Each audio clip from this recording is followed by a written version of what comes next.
Right now, the way teams are currently constructed, for the most part, will be how they're built for the remainder of the season because the trade deadline has already come and gone. However, just because no more trades can possibly be made for the rest of this season, that doesn't mean people are just going to stop talking about potential moves that could be made down the line. Trades are one of the most interesting parts of professional sports, and when big moves are made, they get a ton of attention and analysis surrounding them, and that brings us to the topic of today's video. Today, we'll be once again turning our attention to a piece of content dropped by mainstream media outlet Bleacher Report, as they posted an article recently discussing 4 potential trades that could happen in the offseason that no one will see coming. And if you want to check out the actual article itself, that will be linked down in the description. We'll be looking at each proposed trade and analyzing it based on how realistic it is, whether or not it's worth it for each side, and what could possibly make the trade actually happen.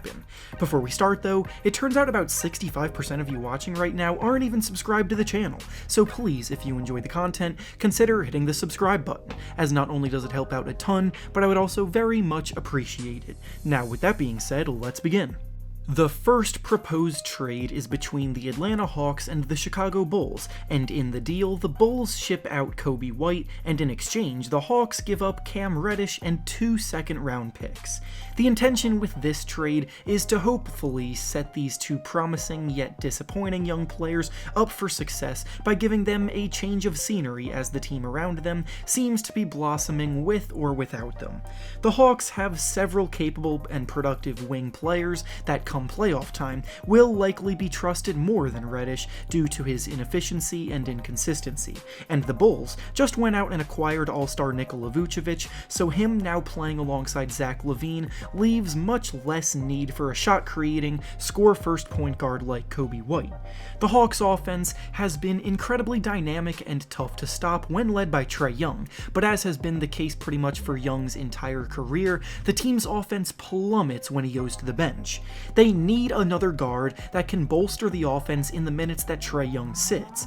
and while White has been a bit underwhelming as a starter in Chicago, he would undoubtedly fit the criteria of what the Hawks need perfectly. Plus, if he ever does develop into a starting caliber playmaker, then that makes the trade even more worth it for the Hawks. However, the reason I don't think this trade goes through is that the Bulls wouldn't trade White for such a high-risk prospect like Reddish. Through almost 2 years in the NBA now, Reddish has gone from bad to worse regarding his scoring efficiency, shooting a miserable 36% from the field and 26% from 3 this year, both of which are down from his rookie season last year, and the second-round picks don't quite make up for the lesser value. The Vucevic move tells me that the Bulls are looking to make win-now moves, and going after Reddish doesn't qualify as such at all, so even though this trade would be exactly what the Hawks need, the Bulls are probably going to be the ones that decline it. The next trade proposed in the article is between the Los Angeles Clippers and the Boston Celtics, and in the deal the Clippers give up Ivica Zubac, Patrick Beverley, and Luke Kennard, and in return they receive Kemba Walker and Tristan Thompson from the Celtics. This deal immediately strikes me as off, and the reasoning stems from a lot of the reasons why the Celtics would be looking to trade Kemba Walker in the first place. Kemba's health has proven to be a very big and risky factor in his value, and on top of that, he's having a pretty poor year by his standards, hinting at the fact that his days as an all-star are over. He still plays with that score-first mentality, only now he's far less effective in that regard, and his weaknesses on defense and as an overall playmaker are now much more glaring as a result. To me, this feels like a gross overpay for the Clippers, and he doesn't even really fit a direct need. The reason why the Celtics are having as disappointing of a year as they are this season is because of the fact that their best players all seem to overlap as score-first guys,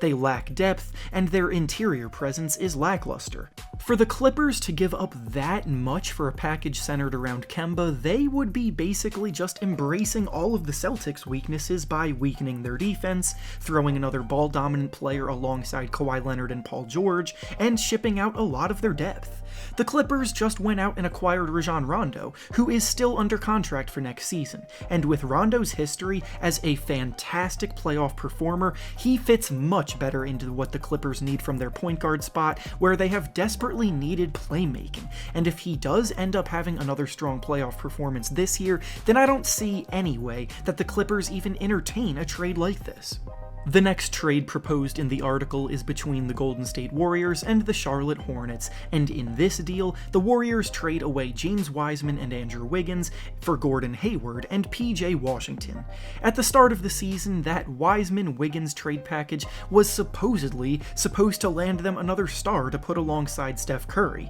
but needless to say, things haven't exactly worked out that way. The Warriors are in 10th place in the Western Conference standings right now. The supporting cast has been mediocre at best, and James Wiseman in particular has had a pretty turbulent rookie season. There definitely have been times where he's looked like a player that could develop into a great center in the future, but he's also had plenty of outings where he's struggled mightily on both ends of the floor, and Coach Steve Kerr has been pretty open about those frustrations at times. After losing last season to injuries, then following it up with potentially another year of missing the playoffs barring how the rest of the season goes, the Warriors don't have the time to be patient with Wiseman, and with Klay Thompson hopefully returning next year, the primary focus will be to retool the team for another long run in the playoffs. I think this swap has potential because Gordon Hayward has had an outstanding season with the Hornets and has been playing the best basketball since he returned from the injury he suffered a few years ago.